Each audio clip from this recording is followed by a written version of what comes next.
Welcome, Ian. Thanks for joining us on Market Money. Yes, good to be here, Jermaine, as usual. Yes, awesome.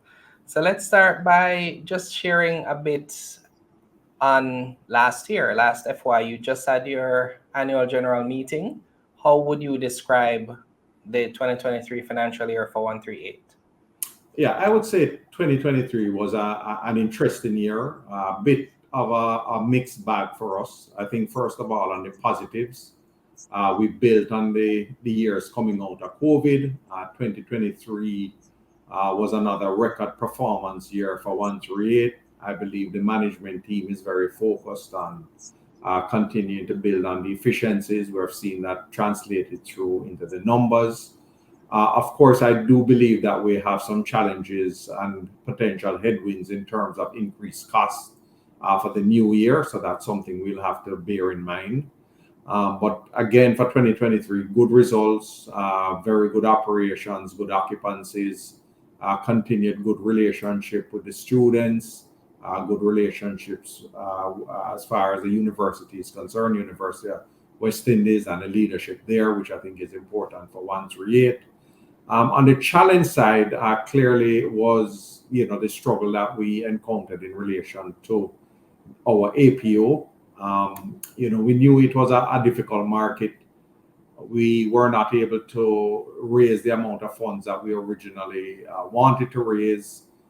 So we're going to have to rethink the steps going forward in the short term and medium term. But apart from that, I think we have a lot to be thankful for. I think the operations continue to be blessed and continue to be doing very well. Great. And I like how you are just kind of owning that, right? Because it was, I think, an interesting time to seek to do an APO for the amount that you were hoping to raise as well. As certainly rooting for you to be able to accomplish it, but it did seem like a tall task. So with that said, now what is the focus for 2024? So the focus for 2024 and moving forward is, we're going to have to rejig our thinking a little bit. First of all, we did have some expansion plans on paper to begin executing almost right away. Of course, those plans are going to have to be rethought now in terms of timing and approach and how we get them done. The good thing is that we do have a good product. There is demand for the product. We would have liked to complete a structure that we currently have the foundation done, and we're thinking about doing the engineering and the final works to be able to execute that and add another 144 rooms to the stock.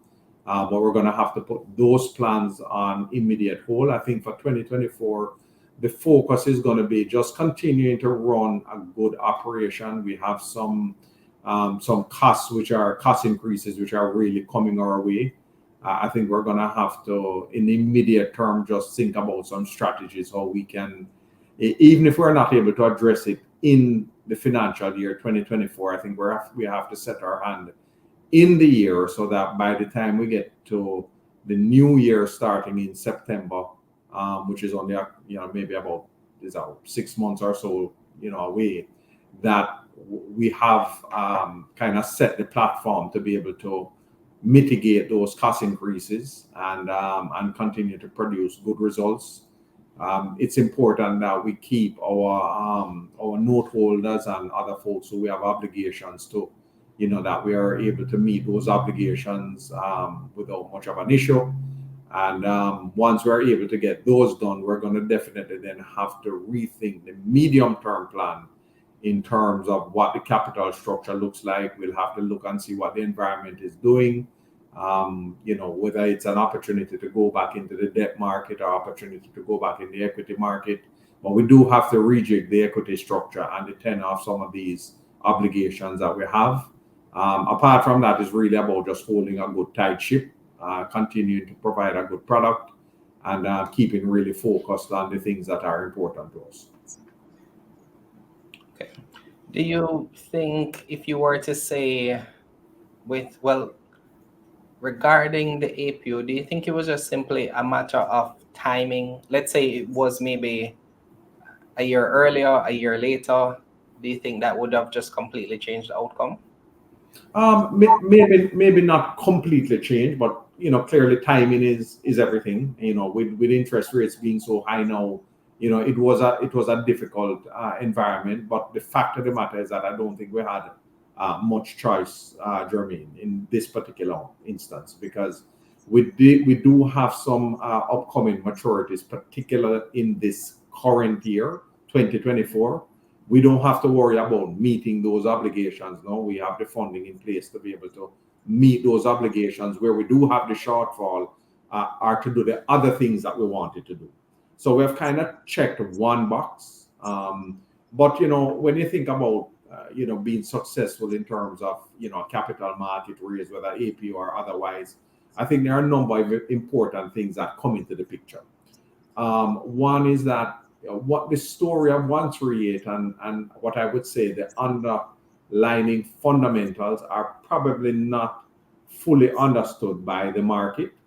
And I think doing the APO exercise and the kind of publicity gave us an initial opportunity to get the 138 message out there. But it's something that we do recognize we have to continue to do and continue to build, because the story is a good one, and we just need to maybe have some more publicity around what the story is and the benefit of it. So that's part of the equation. Clearly, as we said, timing and the environment is another important one. We'll monitor the environment if interest rates start to come back down. If there's a little bit more positive activity in the equity market space, then that certainly could provide an opportunity that could have a different result. So we'll continue to watch that space as well. And then, it all depends on what we're seeing with the momentum with other issues that might come to market over time. And sometimes, you get somewhat of a wave that you can start to ride on as well. So I believe, there are a number of things that in retrospect, I don't think any of those things were great for us last year. But, like everything else, things change, and we'll just have to make sure we pay close attention to the change that will happen. Yes, I'm right there with you. I think you had an absolutely great opportunity that you wanted to take advantage of. It seems like if it was able to go as planned, you'd have been able to, accomplish a lot of things with one kind of event. Yeah. And so I think it's a shot worth taking, and you took it. So now you can learn those lessons and move on to the next thing. Yeah. Absolutely.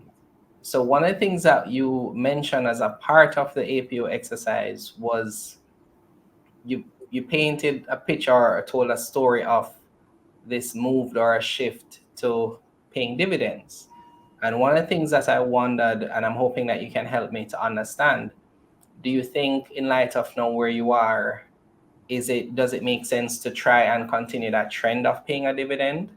Or do you wait to see now because you want to maybe conserve that cash to see if you can add those additional rooms or maybe invest in other areas?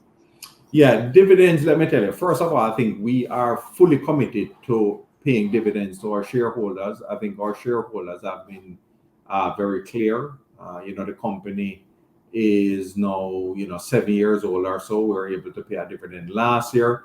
Even if we're not able to pay a dividend this year, the issue of dividend payment is something that is very current on our minds, and something that we will continue to look at paying a dividend. However, with the set obligations that we have, particular to our note holders, we have to make sure that we can meet those comfortably, as well as what I would say the requirements that come around that overall note holder agreement. We do need to make sure that we can meet those comfortably before we seriously consider paying another dividend. But it's not as if we're taking dividends off the stove. It certainly is on the warm burner and something that occupies our thoughts, on a regular basis. Okay. Thank you for that. I'm a dividend investor, and so I always have my antennas out for dividends. So when I hear those words, I tend to perk up. So I'll keep my ears to the ground for that one. But I think it'd be a great opportunity, and especially to reward those shareholders who've been there from the start, and just to, if even if it's at all possible, which I'm sure you're saying that it's something that you're looking at, and know in this particular climate it would be a good signal to investors if you were Fully able to. agreed, and that is actually the thinking of the board as well. So we're definitely aligned to that. And the first opportunity that we're able to, I'm sure we'll be seriously considering a dividend payment. Okay, awesome. So the last question I'll ask you before we close out this interview is, you mentioned also at the APO conference, the APO press briefing, that you were exploring some other opportunities. I've gotten a little bit of the pieces, but I'm still not fully clear as to what those other opportunities are. We heard something about UTech, we heard something maybe about, prisons or schools. Like, I'm still not seeing the picture clearly. What other opportunities do you have for income generation that you are able to share with us? And if not, how soon can we expect those to come on stream? Okay, so Jermaine, there are clearly other potential opportunities with other tertiary institutions, and UTech is one potential one. And I know there have been some discussions there, and we will continue to look at that opportunity for sure. There is another potentially big one. Again, with these PPPs, they do not happen overnight. There's a lot of work that has to happen in the background. Because of the government procurement guidelines as well, there's a process that one has to go through. So we are continuing to work on another potential PPP, which would be different in its nature from providing student accommodation. Again, I think we have been working on this now for maybe about 2 years. The process is advancing, but it is advancing slowly. Would we like to see it speed up a little bit? Clearly, the answer to that would be yes. But again, we can only go at the pace of the partners that we are involved in. And so, we're not spending at this point either a lot of time or financial resources on this particular opportunity, this new PPP. So, to the extent that it's a major distraction at this point, it is not, but it's an opportunity that we'll continue to pursue, and hopefully we're able to nail it down in the next coming months, or maybe another year or so. So that's kind of what we're working on as immediate opportunities. And then for this other PPP, it would need a whole separate funding strategy and execution strategy. It's almost, I would consider it as almost a second leg of OneStreet, so to speak, that we could set up almost independently of the student housing PPP that we currently operate. Okay, and to be clear, PPP stands for? That's a public-private partnership. So, OneStreet is a private entity working in conjunction with the government, for example, to do projects similar to maybe how the highway was done and other people. Yes. Yeah. Okay. So I wanted you to, close this out with a message to your shareholders. What do you say to those who would have been with you from the start, those who would have joined you through the APO? What's your message to them as you look to, build on the positives of last year, adjust from the challenges of last year, and to look forward to this year?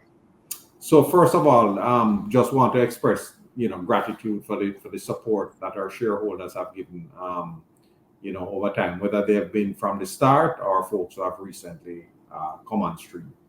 What I'd like to say to them is that we do have a very, very solid business. The business of OneStreet is on very, very strong foundation. The product is in demand, that's for sure. We do offer a very good product, and I would say as a long-term investment, OneStreet investment is going to be one of the best investments that our shareholders can make. Also want to say to them, we do understand the importance of dividends. We spoke to that before. I want to reiterate that it's something that we are actively looking at and considering, and we will be looking to restart dividend payments at the shortest possible time. And in terms of growth, we have a couple of opportunities that we spoke about, and we're going to be pursuing those growth options for the company as well. So from an overall basis, in terms of potential investment return for our shareholders, for those shareholders who can continue to hold the line and work with us for the long-term benefit, I think they're going to be tremendous beneficiaries investing in 138. Great. Thank you so much, Ian. Great discussion as usual, and all the best for the year. Thank you so much, Jermaine. Appreciate it very much again and the opportunity. Take care.